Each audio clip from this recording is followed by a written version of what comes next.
오늘은 요셉의 생애를 좀 살펴보려고 합니다. 여러분 잘 아시듯이 요셉은 그의 아버지 야곱이 가장 사랑했던 아내 누구죠? 라헬에게서 낳은 아들이었습니다. 그런데 가나안 땅에 도착해서 그가 가장 사랑했던 그 아내 라헬이 요셉의 동생 둘째 베냐민을 낳다가 상고로 죽게 됩니다. 요셉은 그러니까 어릴 때부터 본인의 잘못이 아님에도 아픔과 고통으로 삶이 얼룩지기 시작했다고 볼 수 있습니다. 엄마가 없는 아이로 자랐으니 얼마나 외로웠겠습니까? 이런 요셉을 아버지 야곱이 그래서 더 특별히 아꼈습니다. 가장 사랑하는 아내의 자녀이기도 했고, 또 그 아내가 일찍 죽었기에 아내에게 못다한 사랑을 요셉에게 쏟아붓고 싶었을 것입니다. 요셉을 보면 아내 라헬이 생각났기에 불쌍하기도 해서 아마 더 잘해주고 싶었는지도 모르겠습니다. 그래서 창세기 37장에 보면 요셉에게만 특별히 채색 옷을 입힐 정도로 그 사랑을 쏟아 부었습니다. 그런데 이것이 오히려 요셉의 형들에게 미움을 사는 계기가 되어버렸죠. 창세기 37장 3절에서 4절을 한번 같이 읽어보겠습니다. 시작. 이스라엘은 늙음하게 요셉을 얻었으므로 다른 아들들보다 요셉을 더 사랑하여서 그에게 화려한 옷을 지어서 입혔다. 형들은 아버지가 그를 자기들보다 더 사랑하는 것을 보고서 요셉을 미워하여 그에게 말 한마디도 다정스럽게 하는 법이 없었다. 쉽게 말해서 미움을 사고 형제 안에 이미 따돌림을 당한 것입니다. 제가 아는 샘물교회에서 같이 함께 섬겼던 한 장로님 권사님 부부가 있습니다.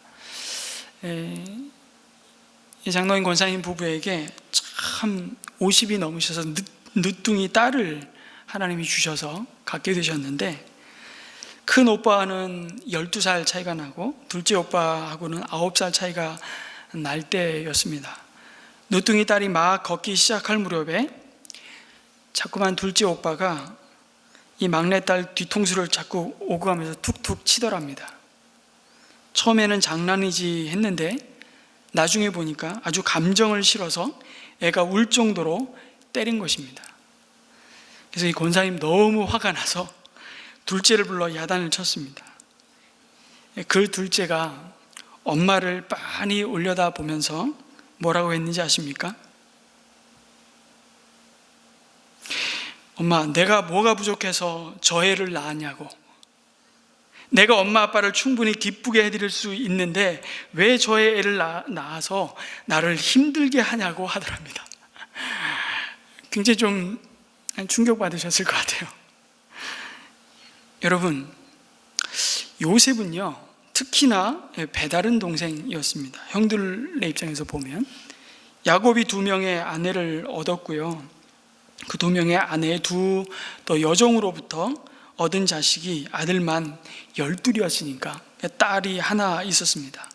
여러분, 같은 배에서 나와도 이렇게 시기하고 힘들어하는데 다른 배에서 나온 형제였으니까 얼마나 미웠겠습니까? 그러다가 어느 날 요셉은 자신이 꾸게 된 꿈을 형들에게 얘기합니다. 밭에서 곡식단을 묶는데 요셉의 곡식단 주위로 형들의 곡식단이 절을 했다는 것입니다. 그러더니 이제는 해와 달과 11별이 자신에게 절하는 꿈을 꿨다고 또 이야기하니까 얼마나 미웠겠습니까? 심지어 아버지 야곱도 요셉을 꾸짖었습니다. 그런데 야곱은 그 요셉의 말을 마음에 두었더라, 이렇게 성경이 기록하고 있습니다. 안 그래도 아버지의 귀여움과 사랑을 독차지하던 요셉, 그 요셉을 참 눈에 가시처럼 여긴 형들의 마음에요, 이 꿈 이야기는 그 형들의 마음에 분노의 휘발유를 부은 꼴이 되고 맙니다. 그렇게 공공의 적이 됩니다. 굳이 꿈 얘기를 해서 긁어부스럼을 만들 필요가 있었을까 싶은데, 여러분, 이미 요셉은 그 꿈을 통해서 그의 삶을 향하신 하나님의 계획을 보았던 것 같습니다. 그러나 그것은 결국 요셉의 삶을 구덩이에 파묻어 버리게 만든 단초가 됩니다. 요셉은 이때부터 구덩이에서 구덩이로 이어지는 삶을 자그마치 13년 동안 이어갑니다. 이 13년이라는 숫자가 참 묘한 숫자입니다. 다윗도 거의 13년의 세월을 광야에서 사울에게 쫓겼고, 사도 바울도 13년 동안 그의 고향에서 파묻혀서 그냥 정처 없는 세월을 보냈고요. 참 13년이라는 숫자가 많은 사람들에게 연관이 되어 있더라고요. 어쨌든 구덩이에서 구덩이로 이어지는 절망의 시간들을 보냅니다. 아버지의 심부름으로 광야에서 양을 치던 형들을 아버지가 찾아가 보라는 그 심부름을 나섰다가 형들에게 오는 요셉을 형들은 구덩이에 던져버리죠. 요셉은 그의 목숨은 보존했습니다. 그러나 실상은 그 형제들이 그 동생 요셉을 죽인 것과 다름없었습니다. 하나님이 주신 그 가나안 약속의 땅에서 영원히 잊혀진 이름으로 남기를 바라면서 그 형들은 요셉을 노예로 팔아버렸습니다. 우리가 익히 아는 대로 왕의 친위 대장인 보디발의 집으로 팔려간 요셉은 열심히 일해 보디발의 신뢰를 얻게 됩니다. 보디발이 아내 외에는 모든 소유를 요셉의 손에 맡겨서 관리하게 할 정도로 요셉은 신뢰를 얻었습니다. 문제는 또 보디발의 아내였습니다. 창세기 39장 6절에 보면, 오늘 마지막 6절에 아주 묘한 한 가지 요셉의 외모에 대해서 성경이 기록해 주고 있습니다. 요셉은 용모가 빼어나고 아름다웠다고 말씀합니다. 이게 복선 같죠? 마치 원하는 건 뭐든지 다 손에 넣고 모든 걸 다 가지고 다 누리던 이 보디발의 아내, 이 영혼 없는 여자가 요셉을 가만둘 리 없었겠죠? 결국은 요셉은 강간미수죄로 그 죄를 뒤집어 쓰고 감옥, 옥에 갇혔다고 하는데, 이 옥은 정확히 말하면 이 히브리어는 구덩이라는 뜻입니다. 두 번째 구덩이에 갇히고 맙니다. 여러분, 보디발은 사실은 당장 그 자리에서 요셉을 죽일 수 있었습니다. 어쩌면 그게 더 사실은 맞는 그림이에요. 아니, 일개 종따, 노예가 감히 자신의 아내를 범해? 그 자리에서 죽여야 되는 건데 어떻게 안 죽였을까? 그게 오히려 의아할 정도로. 그런데 왜 요셉을 살려주었나? 유대 랍비들은요, 이렇게 설명을 합니다. 아내가 보여주는 옷을 살펴본 보디발은 아내가 거짓말을 하고 있다는 사실을 바로 알아차렸다는 겁니다.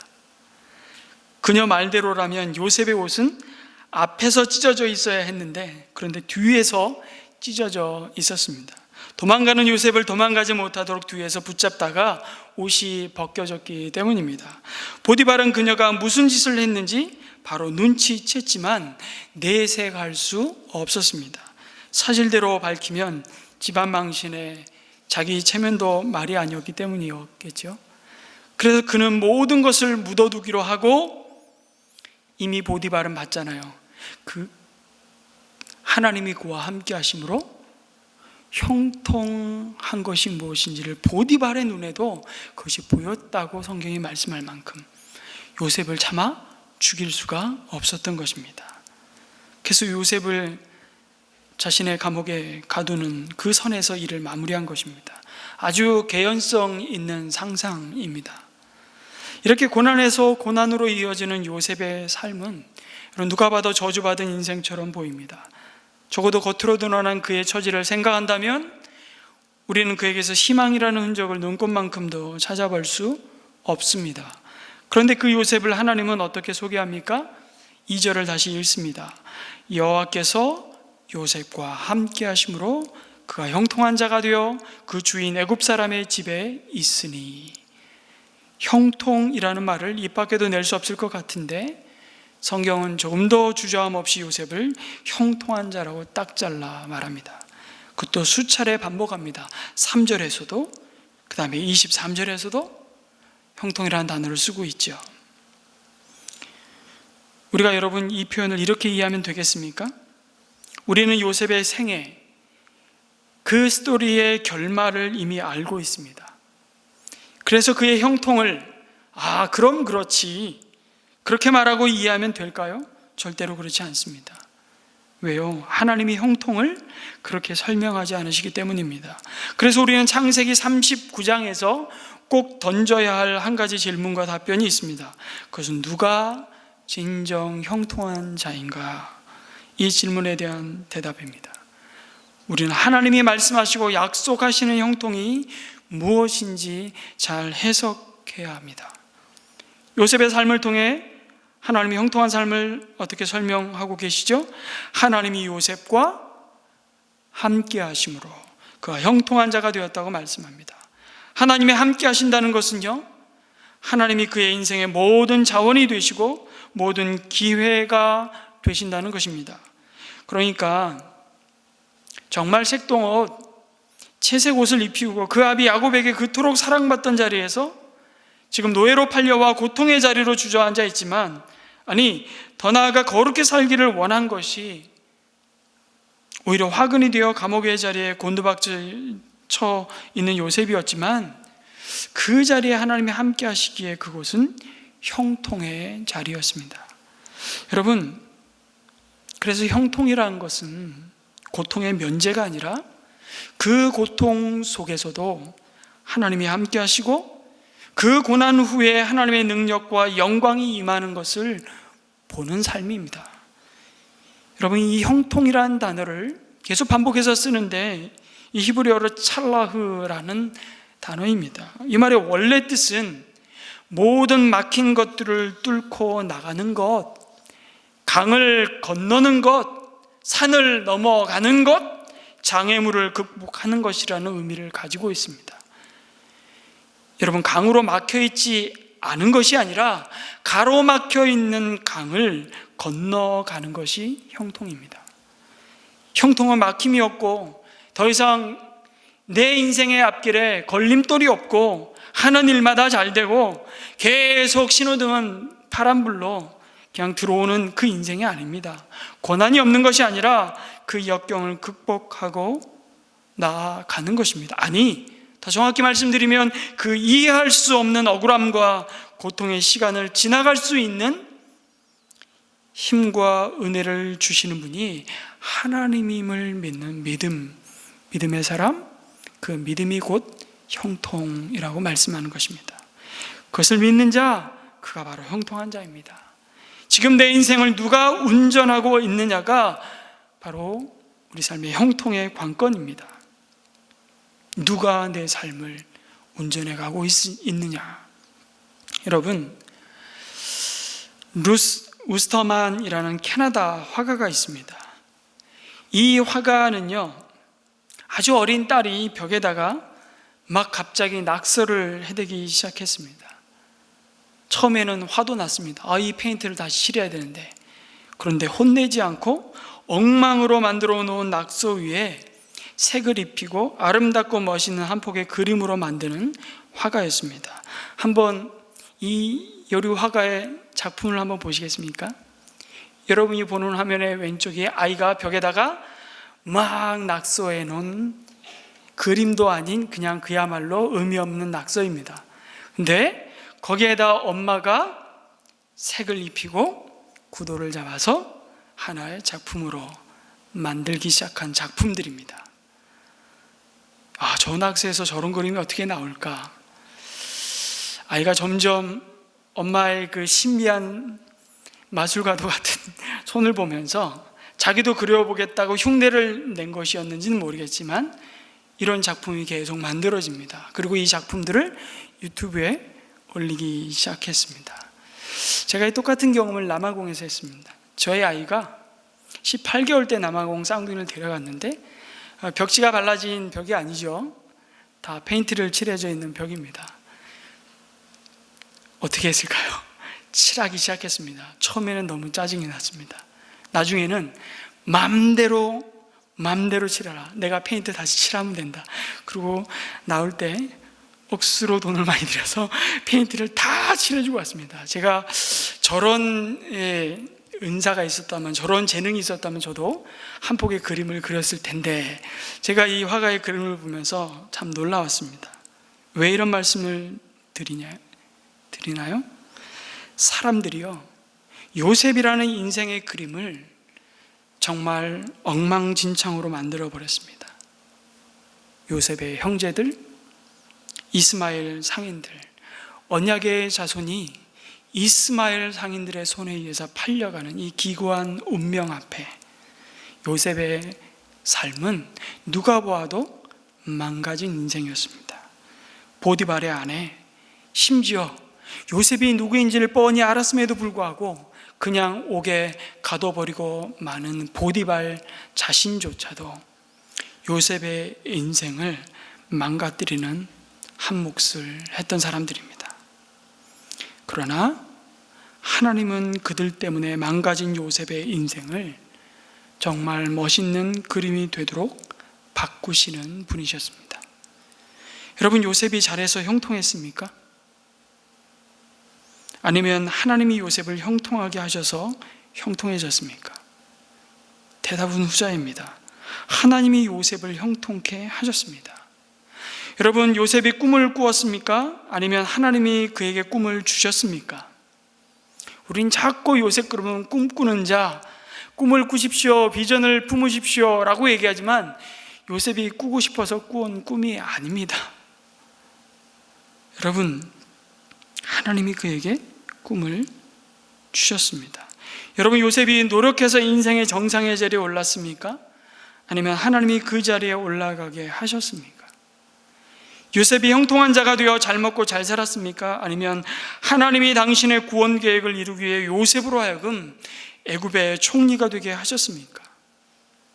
형통케 되는 것은 우리에게 달린 것이 아니라 하나님에게 있음을 보여주십니다. 우리 삶의 주도권이 누구에게 있다는 말씀입니까? 나입니까? 하나님이십니까? 하나님께 있습니다. 그것을 믿는 자, 그것을 아는 자가 형통한 자입니다. 내가 어떤 형편에 사느냐, 내 손에, 내 통장에 얼마를 쥐고 있느냐, 내 이마에 어떤 계급장을 달았느냐, 그것은 중요하지 않습니다. 그래도 중요할 텐데, 목사님 아직도 인생을 조금 덜 살아보셔서 저렇게 아직도 모르는 말씀을 하시는 것 같아. 그렇게 말씀하시는 분은 하나님을 훈수두고 계시다는 것을 아셔야 합니다. 여러분, 내 인생의 출발도 하나님의 손에, 내 인생의 마침표도 하나님의 손에 달려있음을 믿는 자, 그 자가 잘 사는 자요, 형통한 자입니다. 형통함이란 그래서 인간의 노력이나 작품으로 되는 것이 아닙니다. 하나님이 우리 삶의 주인이 되어서 우리를 형통케 하셔야 합니다. 다시 여러분에게 묻고 싶습니다. 하나님은 누가 형통한 자라고 말씀하십니까? 여호와께서, 하나님께서 요셉과 함께 하심으로 그가 형통한 자가 되어. 여러분, 요셉의 이름 대신 자신의 이름을 넣어서 다시 읽어보겠습니다. 여호와께서 함께 하심으로 그가 형통한 자가 되어. 하나님이 함께 하시는 자가 형통한 자입니다. 믿으십니까? 아멘. 그런데 그보다 더 중요한 것은 그렇게 함께 하시는 하나님의 목적이 무엇인지를 알고 믿는 것입니다. 요셉은 여러 차례 그 고백을 합니다. 애굽의 총리가 되어 나중에 자신의 신분을 형들에게 밝히는 자리에서 요셉은 이렇게 말합니다. 창세기 45장 7절에서 8절입니다. 하나님이 나를 형님들보다 앞서서 보내신 것은 하나님이 크나큰 구원을 베푸셔서 형님들의 목숨을 지켜주시려는 것이고, 또 형님들의 자손을 이 세상에 살아남게 하시려는 것입니다. 그러므로 실제로 나를 이리로 보낸 것은 형님들이 아니라 하나님이십니다. 하나님이 나를 이리로 보내셔서 자기의 바로의 아버지가 되게 하시고 바로의 온 집안의 최고의 어른이 되게 하시고 이집트 온 땅의 통치자로 세우신 것입니다. 결국 요셉이 애굽에서 총리가 되어 기근으로 인해 위기에 처한 가족들을 애굽으로 이민 오게 해서 그곳에 잘 정착해 살 수 있게 하고요, 훗날 그 씨가 번성해서 한민족을 이루게 되었습니다. 무엇을 말씀하고 있습니까? 요셉 그 생애, 그 삶의 이야기의 주제는 성공이 아니라 구원이라는 사실입니다. 우리의 꿈의 성취가 아니라, 요셉의 꿈을 이룬 성취가 아니라 하나님의 꿈, 하나님의 언약의 성취였다는 사실입니다. 여러분, 세상적인 형통은요, 내가 원하는 대로 이루어지는 것입니다. 그러나 우리의 형통은 내 뜻이 아니라 나를 향하신 하나님의 뜻이 나를 통해서 이루어지는 것입니다. 그것이 찰나흐, 진정한 하나님이 말씀하신 우리 인생을 향한 형통이라. 그것이 바로 하나님을 사랑하는 자, 곧 그 뜻대로 부르심을 받은 자에게 모든 것이 합력하여 선을 이루시는 하나님의 은혜입니다.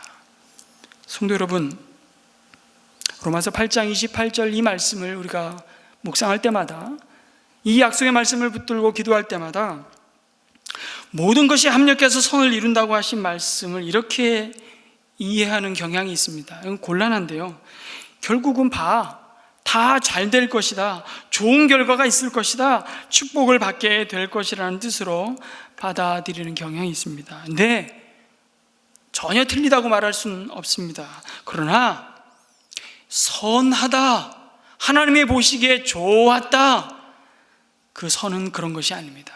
그 선은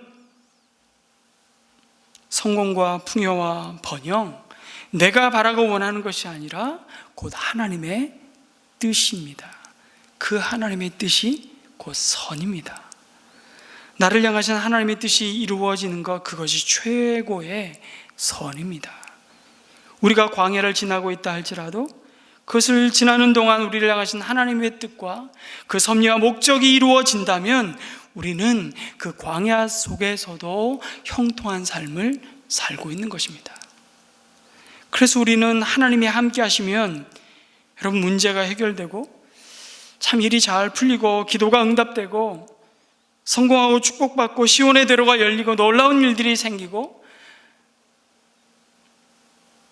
병이 낫고 사업이 날로 번창하는 것이 마땅하다고 생각할지 모르겠습니다만, 그것만이 하나님이 함께 하시는 것이라고 생각할지는 모르겠지만, 그러나 여러분, 요셉은요, 기도 응답이 없을 때에도, 상황이 더 악화되어 갈 때에도, 하나님이 멀리 계신 것처럼 보일 때에도, 노예 생활을 하면서도, 감옥에 갇혀 있으면서도 하나님이 그와 함께 하신다고 믿었습니다.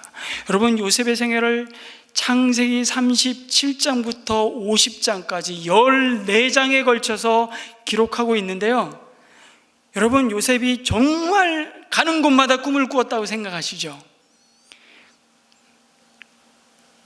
그건 41장에서 끝나요. 요셉은 그의 아버지 야곱을 하나님이 그렇게 만나 주셨던 것처럼, 아브라함을 그렇게 만나 주셨던 것처럼 그 위기의 상황마다 나타나셔서 환상으로 말씀하시고 정말 귀에 들릴 정도로 말씀하시고 나타나시고 그를 설득하시고 그를 인도하신 경험이 요셉에게는 없습니다. 잘 보십시오. 정말 야곱에게 나타난 만큼 반만 요셉에게 나타났어도 요셉이 이렇게 괴로워하지 않았을 거예요. 요셉의 괴로움이 어디서 나타나는지 잠시 후에 설명드리겠습니다. 그럼에도 불구하고 하나님이 함께 하셔서 그의 삶이 형통하다고, 하나님은 요셉의 인생을 그렇게 말씀하시고 요셉도 그 하나님의 평가를 자신이 믿음으로 받아들이고 있는 것을 보게 됩니다. 히브리서 11장에 요셉의 믿음에 대해서 딱 한 줄 나옵니다. 창세기에서 무려 14장에 걸쳐서 요셉의 생애를 이야기하는데 히브리서 11장에 딱 한 줄 나와요. 요셉이 총리가 되어서 그의 형님들과 그의 후손들을 구원하고 이런 얘기 하나도 안 나오고요. 요셉의 믿음에 대해서만 딱 한 줄 나옵니다. 요셉의 어떤 믿음이요? 여전히 그 광야에서도 그 구덩이에서도 그와 함께 하셨던 그 하나님 자랑하고 그 하나님이 주신 약속의 말씀을 자신의 마음에 뿌리박고 산 그 하나 믿음의 장에서 요셉을 증거하고 있는 말씀입니다. 여러분, 하나님이 함께 하셔도요 인생이 꼬일 수 있습니다. 하나님이 함께 하셔도요 억울한 일을 당할 수 있습니다. 하나님이 함께 하셔도 기도응답을 받지 못할 수 있습니다. 하지만 요셉이 그런 상황 속에서 버텨나갈 수 있었던 것은 하나님이 그와 함께 하신다는 믿음 때문이었습니다. 그리고 그 믿음으로 주어진 그 형통함은 결국 자신의 뜻이 아니라 하나님의 뜻이 이루어졌음을 보는 것입니다. 여기서 우리는 하나님이 함께하는 자, 곧 형통한 자의 삶의 특징이 뭔지를 비로소 보게 됩니다. 요셉을 통해 볼 수 있는 형통한 자의 특징은 초지일관 하나님을 드러내는 삶을 살았다는 것입니다. 3절을 다시 읽겠습니다. 그의 주인이 여호와께서 그와 함께 하심을 보며 또 여호와께서 그의 범사에 형통케 하심을 보았더라. 하나님이 요셉과 함께하는 것을 보았습니다. 누가 보았습니까? 보디발입니다. 그는 애굽의 시위 대장으로 요셉을 산 주인입니다. 보디발은 헛것을 보지 않았습니다. 사실을 보았습니다. 돈 얼마에 사온 히브리 노예 소년에게 하나님이 함께하는 증거를 보았습니다. 그런데요, 요셉 자신의 생애를 어떻게 받아들이고 해석했을까요? 그는 그의 이해할 수 없는 고난에 대해 원망이 없었을까요? 원망까지는 아니더라도 두고두고 그 형들에 대한 씻을 수 없는 상처 때문에 혹시 괴로워하지는 않았을까요? 여러분, 뼈에 사무친다 그러지 않습니까, 우리가? 문제는 그게 여전히 한으로 남아있어서 우리 자신을 괴롭히고 끝내는 우리 자신을 파괴하고 죽인다는 것이죠. 그런데 요셉도 그런 상처와 쓰라린 기억으로부터 여러분 결코 쉽게 벗어날 수 없었던 것은 마찬가지였습니다. 그거 어떻게 할 수 있을까요? 창세기 41장 51절에서 52절에 보면 자식의 이름을 짓는데 뭐라고 하는지를 잘 보십시오. 기억이 사라진 게 아닙니다. 그가 총리의 자리에 형통케 되었다고. 하나는 므낫세, 하나는 에브라임이라고 짓는데 그 이름의 뜻을 의도적으로 기록해 주십니다.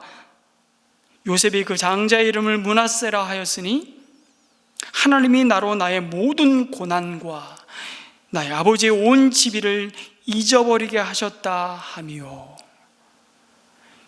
그 므낫세를 낳기까지 그것을 잊을 수가 없는 겁니다.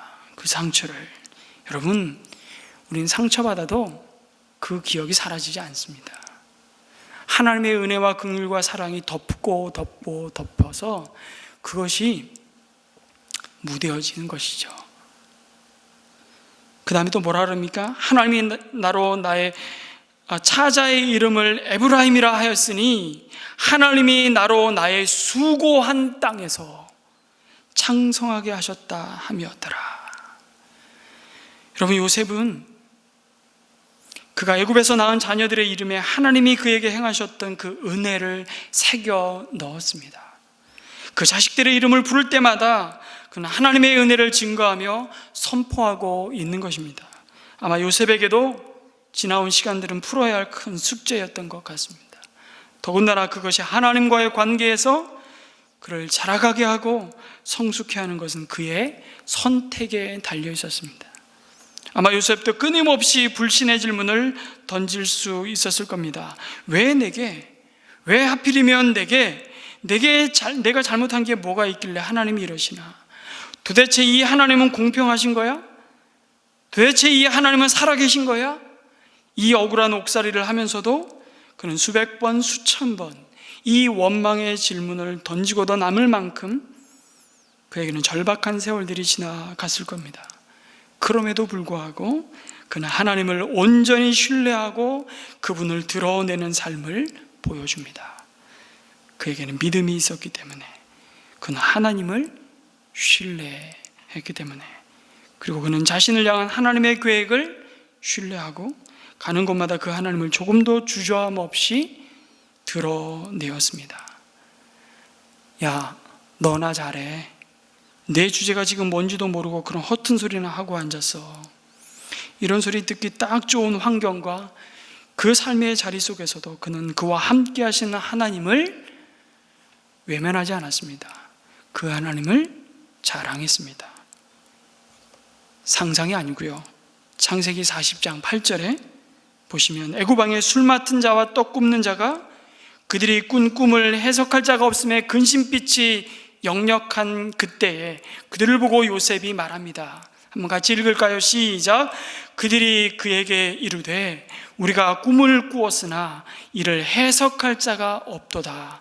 요셉이 그들에게 이르되 해석은 하나님께 있지 아니하나이까 청하건대 내게 이르소서. 요셉은 인생의 결정적인 순간에 하나님을 증거하는 삶을 삽니다. 이런 요셉의 모습은 여기서 그치지 않습니다. 결국 감옥에서의 이 일로 요셉은 바로 앞에 서게 되죠. 역시 꿈을 해석하지 못해 답답해하던 이집트의 왕 바로가 술 맡은 관원장의 사연을 듣고 요셉을 그 앞에 부릅니다. 바로 왕 앞에 선 요셉의 대답이 41장 16절에 나옵니다. 요셉이 바로에게 대답하여 이르되 내가 아니라 하나님께서 바로에게 편안한 대답을 하시리이다. 요셉은 바로의 꿈을 듣고 대답하면서 25절에도 같은 말을 반복합니다. 요셉이 바로에게 아뢰되 바로의 꿈은 하나라. 하나님이 그가 하실 일을 바로에게 보이심이니이다 라고 말합니다. 그런데 성도 여러분, 요셉은 남다르게 그 자신이 꿈꾸는 자였고 그 꿈을 해석할 수 있는 탁월한 지략이 있었기 때문에 다시 말씀드리지만 형통한 자가 아니었습니다. 꿈을 꾸되 하나님만이 꿈을 해석하시고 그 꿈을 이루시는 자임을 믿었기에 형통한 자였습니다. 하나님을 보지 못하는 꿈은요, 요셉이 아니라 요셉 할아버지가 꿔도 죄송하지만 개꿈입니다. 요셉은 가는 곳마다 그의 출발을 꿈으로 시작했지만 그 꿈은 결국 하나님이 누구신가를 분명히 드러내고 선포하는 축복의 도구였을 뿐입니다.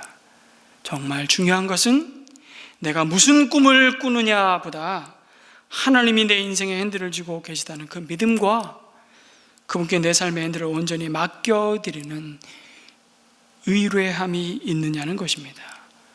요셉의 형통이 그 믿음의 부요함이었기 때문입니다. 요셉은 이전부터 사실은 이 사실을 믿었습니다. 구덩이에 던지움을 받으면서도 애굽의 첫 발을 내딛는 순간에도 감옥의 자리에서도 그는 자기의 삶에 대한 하나님의 절대적인 주권을 받아들였습니다. 그리고 그것을 증거했습니다. 자기에게 주어진 삶의 모든 기회를 하나님을 드러내는 기회로 삼았던 요셉, 인생의 모든 기회를 내 삶의 주인이신 그 하나님께 내어드리고 그 하나님을 드러내고 하나님의 영광을 선포하며 증거하는 일에 자신을 드렸던 요셉, 그가 바로 형통한 자였습니다. 그리고 그 증거를 가장 참을 수 없는, 그의 믿음을 송두리째 흔들어 놓을 만큼 집요한 보디발 아내의 동침하자는 유혹 앞에서도 그 거룩한 능력을 나타냅니다. 날마다 요셉과 동침할 것을 청하는 그 유혹 앞에 요셉은 대답합니다. 내가 어찌 이 큰 악을 행하여 누구에게요? 하나님께 득죄하리이까. 요셉은 그 은밀한 유혹의 현장 속에서 하나님이 함께 하실 수 없는 자리를 박차고 나옵니다. 그와 함께 하시는 하나님 때문에 39장 10절이 그 사실 이렇게 증거하지요. 여인이 날마다 요셉에게 청하였으나 요셉이 듣지 아니하여 동침하지 아니할 뿐더러 함께 있지도 아니하니라. 여러분, 하나님이 함께 하시는 형통한 자의 마지막 또 한 가지 특징이 무엇입니까? 그것을 정리해 보면 그것은 함께 하시는 하나님 앞에 마주 앉아 있는 자신의 존재를 늘 의식하고 대면하는 모습입니다. 누구 앞에요? 하나님 앞에 마주 앉아 있는 자신을 의식하는 거죠. 그것이 거룩한 삶의 능력으로 나타나는 것입니다. 그리고 거룩한 삶은 더욱 그가 선 자리 속에 함께 하시는 하나님의 능력을 보게 할 것입니다. 사실은 요셉이 하나님을 드러낸 것이 아니라 그 요셉의 믿음을 통해 하나님 자신이 자신의 능력을 온 세상에 나타내셨던 것입니다. 온 세상이 그걸 보게 하셨던 것입니다. 여러분, 요셉이 어떻게 구덩이에서 나왔습니까? 요셉의 재주 때문이었을까요? 요셉의 결심과 노력 때문이었습니까? 아닙니다. 모두가 다 하나님의 능력이었습니다. 보내신 분도 꺼내신 분도 세우신 분도 다 하나님이셨습니다. 뭐 하려고요? 하나님의 목적을 이루시기 위해서입니다. 70명의 한 가족을 200만에서 250만의 민족으로 세운 능력이 무엇입니까? 여러분, 이스라엘 백성들이 아기를 잘 낳는 능력입니까? 400년 노예를 살던 민족이 다 녹아버렸어야 했는데 그 정체성을 유지하면서 살 뿐만 아니라 그 400년의 그 풀무불 같은 그 고난의 자리에서 애굽에서 빠져나올 수 있었던 것이 그럼 무엇입니까? 그들이 독립에 대한 의지와 그들의 능력이었습니까? 지도자의 능력이었습니까? 아닙니다. 하나님의 능력이었고 하나님의 은혜였습니다. 그들이 홍해를 건널 수 있었던 것이 그들의 여러분 수영 실력이었습니까? 아니요. 하나님이 그 홍해를 마른 땅으로 갈라놓으신 하나님의 전적인 권능이요 은혜라고 성경은 말씀합니다. 무슨 얘기하는 겁니까? 그 은혜를 잊지 말라는 겁니다. 우린 코로나로 시작해서 올 한 해 여전히 이 코로나 상황 속에서 우린 여러분이 설교를 듣는 이 중에도 이 현장에 와서 앉아 계신 분들은 마스크를 쓴 지 얼마나 답답하실까. 그 광야를 지나지만 여전히 하나님은 그 안에서도 우리를 통해서 하나님의 능력을 나타나고 계심을 여러분 믿으시기 바랍니다. 이스라엘 백성이 광야를 걸을 동안 제분 공장 하나 없이, 옷을 만들 공장 하나 없이, 병원 하나 없이 굶어 죽지 않고 얼어 죽지 않고 일사병에 걸려 쪄 죽지 않을 수 있었던 것은 그것은 그들의 힘이 아니라 하나님의 능력이었습니다. 너희들의 삶의 동력은 너희에게서 나오는 것이 아니라 하나님에게서 나오는 것을 잊지 말라는 것입니다. 요셉을 불러서 요셉을 우리에게 보여주시는 이유는 다 하나입니다. 이 요셉의 믿음은 바로 이 하나님의 능력을 의지하는 믿음이었다는 사실. 이스라엘 백성들이 그것을 잊지 말라고 요셉은 마지막으로 그의 장례를 앞두고 유언으로 그의 믿음을 확증합니다. 창세기 50장 24절에서 25절을 또 한번 같이 읽겠습니다. 시작. 요셉이 그의 형제들에게 이르되 나는 죽을 것이나 하나님이 당신들을 돌보시고 당신들을 이 땅에서 인도하여 내사 아브라함과 이삭과 야곱에게 맹세하신 땅에 이르게 하시리라 하고, 요셉이 또 이스라엘 자손에게 맹세시켜 이르기를 하나님이 반드시 당신들을 돌보시리니 당신들은 여기서 내 해골을 메고 올라가겠다 하라 하였더라.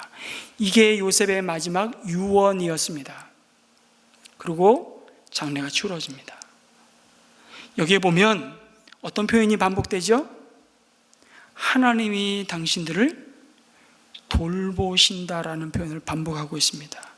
24절에 25절에 하나님이 당신들을 반드시 돌보시리니, 여러분 이 돌보신다의 단어는 원래 뜻은 방문하신다, 찾아오신다라는 뜻입니다. 하나님이 반드시 찾아오신다는 말입니다. 이 말을 모세가 그대로 받아서 출애굽기 13장 19절에 그의 동족 이스라엘 백성을 향해서 이렇게 선포합니다. 모세가 요셉의 유고를 가졌으니 이는 요셉이 이스라엘 자손으로 단단히 맹세하게 하여 이르기를 하나님이 반드시 너희를 찾아오시리니 너희는 내 유고를 여기서 가지고 나가라 하였음이었더라.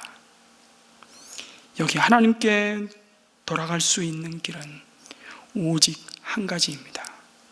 하나님이 찾아오시는 것입니다. 요셉의 예언대로 요셉 사후에 대략 한 300년이 지난 후에 하나님께서 모세를 통해 이스라엘 백성들을 찾아오셨고요, 그들을 애굽에서 인도하여 약속의 땅 가나안으로 인도하셨습니다. 그리고 모세 이후에 1500년이 지난 즈음에 하나님의 아들 예수 그리스도께서 말씀의 약속대로 이 땅에 찾아오셨습니다. 애굽의 권세에서 당신의 백성을 구원하신 것처럼 죄와 사망의 권세로부터 저와 여러분을 구원하시기 위해 우리를 찾아오셨습니다. 애굽의 학대에 신음하던 백성들처럼 죄와 사망의 권세 아래 신음하던 저와 여러분에게 주님이 찾아오셨습니다. 주님을 만났을 때 우리의 상황과 우리의 형편과 환경은 다 달랐을지라도 우리 모두 다 죄와 사망의 권세 아래에서 신음하고 있었고요, 도저히 우리 힘으로 어찌할 수 없을 그때 주님 우리를 불쌍히 여겨주심으로 우리를 찾아오셨고 우리를 구원하셨습니다. 이것이 오늘 이 한 해의 마지막을 보내면서 그리고 새해를 맞으며 우리가 찬양할 만 가지 헤아릴 수 없는 이유입니다. 전 찬송가 23장을 그래서 참 좋아합니다. 만 입이 내게 있으면 그 입 다 가지고 내 구주 주신 은총을 늘 찬송할 것이다. 사랑하는 성도 여러분, 우리를 찾아오신 그 주님께서 또한 우리의 믿지 않는 자녀들에게, 우리의 부모와 친척들, 우리의 이웃들에게도 반드시 찾아가실 줄을, 그래서 그들을 구원하실 줄을 믿음으로 붙잡았으면 참 좋겠습니다. 요셉이 왜 자기의 해골을 메고 올라가라고 신신당부했겠습니까? 창세기 50장에는 이스라엘 백성으로 하여금 맹세까지 하도록 합니다. 이렇게 한 이유는요, 요셉 자신이 먼저 애굽을 사랑하지 않음을 보여주고자 한 것입니다. 히브리서 11장 딱 한 절 있다 그랬죠. 요 자신의 뼈를 반드시 갖고 올라가라 하면서 나는 나그네와 같은 인생이라고 한 요셉의 고백 한마디만 딱 담겨 두었습니다.